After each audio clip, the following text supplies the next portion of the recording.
नमस्कार दोस्तों। आज हम लोग बात करेंगे। प्रधानमंत्री मोदी जी इजराइल के दौरा पर है।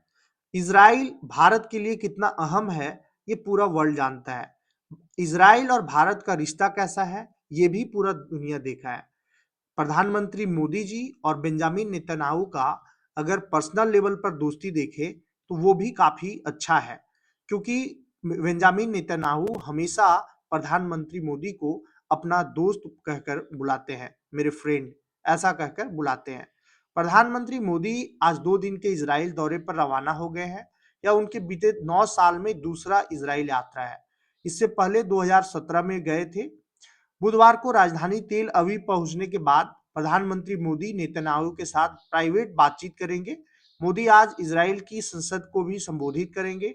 ऐसा करने वाले वे पहले भारतीय प्रधानमंत्री होंगे। इसके अलावा वे भारतीय समुदाय के कार्यक्रम में भी शामिल होंगे। टेक्नोलॉजी प्रदर्शनी का भी दौरा करेंगे। मोदी जी भारत और इजराइल के हथियारों से जुड़ी डील पर बातचीत की संभावना रखते हैं।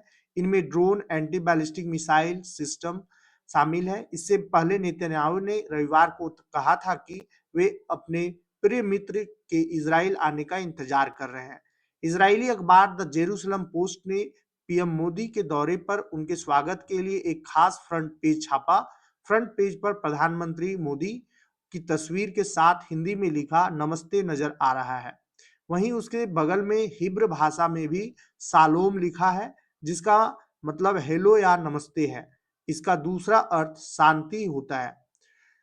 प्रधानमंत्री मोदी के भाषण जो संसद इजरायली संसद में होगा, उसका बहिष्कार वहां के विपक्ष के नेता लोग करेंगे। इजरायली संसद में होने वाला मोदी का भाषण घरेलू राजनीति के विवाद में घिर गया है।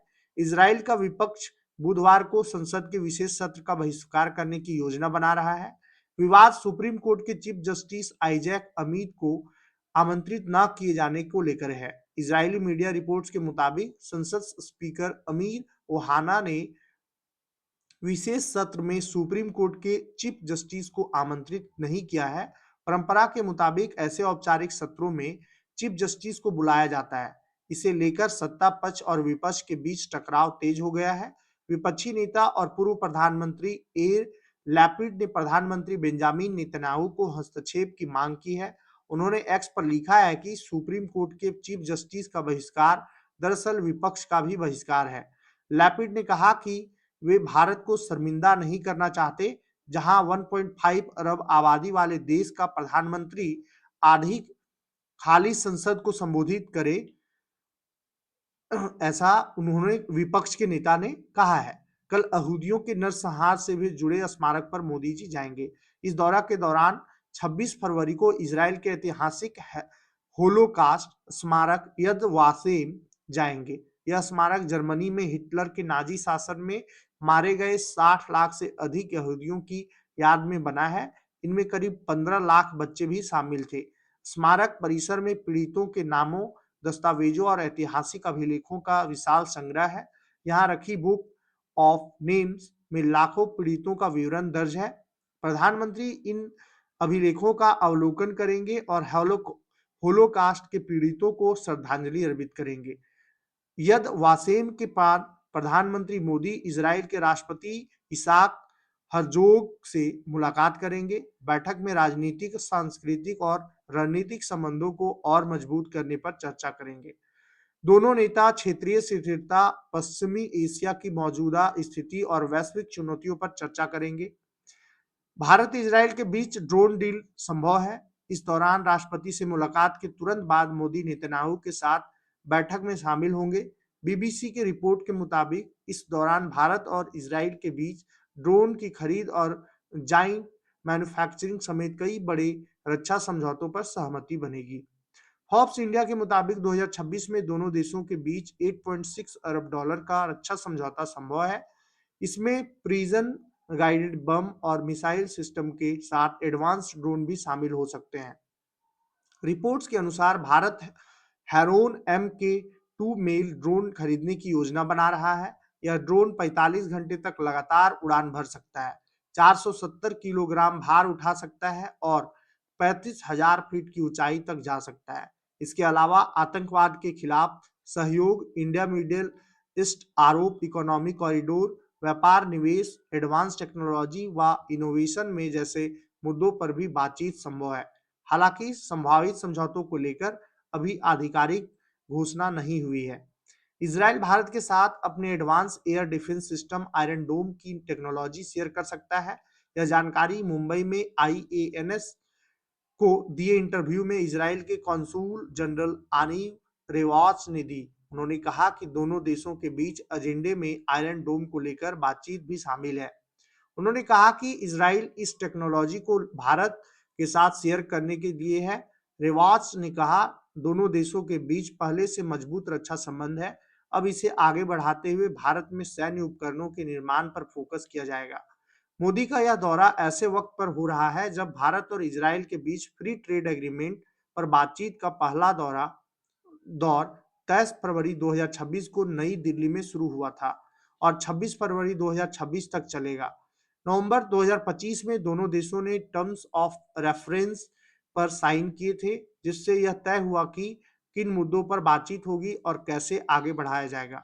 वित्त वर्ष 2024-25 में दोनों देशों के बीच कुल सामान का व्यापार 3.62 अरब अमेरिकी डॉलर यानी करीब 31,000 करोड़ रुपए का रहा। दोनों देश कई देशों में एक दूसरे के लिए फायदेमंद है। यह एफटीए दोनों के बीच व्यापार बढ़ाने में मदद करेगा और कारोबारियों, खासकर छोटे और मध्यम उद्योगों को ज्यादा फायदा होगा। मोदी के इजराइल दौरे की टाइमिंग को लेकर विदेश मामलों की स्थायी संसदीय समिति ने सवाल उठाए। यह दौरा ऐसे वक्त हो रहा है जब पश्चिम एशिया में अमेरिका और ईरान के बीच तनाव बढ़ रहा है। अमेरिका की सैन्य गतिविधियां तेज हो गई है।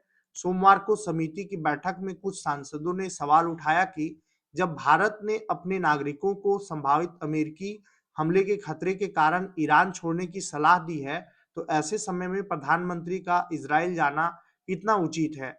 इस पर विदेश सचिव विक्रम मिस्री ने कहा कि सभी प्रधानमंत्री स्तर की यात्राएं सुरक्षा को ध्यान में रखकर तय की जाती है, लेकिन उन्होंने यह नहीं बताया कि तनाव बढ़ने पर दौरा रद्द होगा या नहीं। बैठक की अध्यक्षता समिति अध्यक्ष शशि थरूर ने की थी। कुछ सांसदों ने आरोप लगाया कि सरकार विदेश नीति में अमेरिका के प्रभाव को ज्यादा महत्व दे रही है और इससे भारत की रणनीतिक स्वतंत्रता प्रभावित हो सकती है। मोदी इजराइल का दौरा करने वाले अब तक एकमात्र भारतीय प्रधानमंत्री हैं। 70 साल तक किसी भारतीय प्रधानमंत्री ने इजराइल की यात्रा नहीं की थी। 2017 में मोदी ने यह ऐतिहासिक कदम उठाया और दोनों देशों के रिश्तों में नई शुरुआत की। भारत ने 1950 में इजराइल को मान्यता दी, 1992 में कूटनीतिक संबंध स्थापित किए, लेकिन प्रधानमंत्री स्तर की यात्रा नहीं हुई।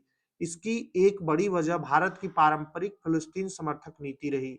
जुलाई 2017 में मोदी की पहली यात्रा को पाथ ब्रेकिंग कहा गया। उस दौरान दोनों देशों के बीच रक्षा, कृषि, जल प्रबंधन और टेक्नोलॉजी से जुड़े सेक्टर्स में समझौता किए गए। भारत और इजराइल के संबंधों में भले ही आज गर्मजोशी देखी जाती है, लेकिन शुरुआत में भारत इजराइल बनने के ही खिलाफ था। भारत नहीं चाहता था कि फिलिस्तीन का बंटवारा बांटकर इजराइल बनाया जाए। महात्मा गांधी ने 1938 में अपने साप्ताहिक पत्र हरिजन में लिखा कि फिलिस्तीन उतना ही अरबों का है जितना इंग्लैंड अंग्रेजों का और फ्रांस फ्रांसियों का। उन्होंने यहूदियों के साथ हो रहे जर्मन अत्याचारों पर सहानुभूति जताई, लेकिन साथ ही कहा कि किसी पीड़ित समुदाय की समस्या का समाधान दूसरे समुदाय की जमीन पर उन्हें बसाकर नहीं किया जा सकता। 1947 में जब संयुक्त राष्ट्र ने फिलिस्तीन को दो हिस्सों यहूदी राज्य इजराइल और अरब राज्य फिलिस्तीन में बांटने का प्रस्ताव रखा, तो भारत ने इसका विरोध किया। भारत का मानना था कि यह विभाजन बाहरी दबाव में किया जा रहा है और इससे अस्थायी शांति नहीं आएगी। स्वतंत्रता के बाद भी भारत अपने रूप पर कायम रहा। 1949 में जब इजराइल की संयुक्त राष्ट्र सदस्यता पर मतदान हुआ, तो भारत ने इसके खिलाफ वोट दिया। इस दौर की नीति ने भारत की विदेश नीति की नींव रखी। यही कारण है कि शुरुआती दशकों में भारत ने खुद को फिलिस्तीनी अधिकारों का समर्थक और पश्चिम एशिया की रणनीति में संतुलन बनाने वाले देश के रूप में स्थापित किया। इस तरह से भारत और इजराइल का रिश्ता है।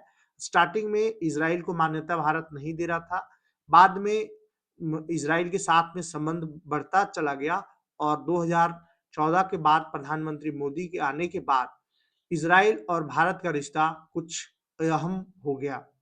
आज इजराइल के साथ में ऐसा रिश्ता है कि दो देश के जो सुप्रीम लीडर हैं वो दोनों फ्रेंडशिप में हैं और इजराइल के साथ में रिश्ता अच्छा होना भारत भारत के लिए फायदेमंद होगा, ये कहीं ना कहीं मेरा मानना है। वीडियो इन्फॉर्मेटिव लगा हो तो वीडियो को लाइक शेयर कीजिए और चैनल पे नए हैं तो चैनल को सब्सक्राइब कर दीजिए। धन्यवाद।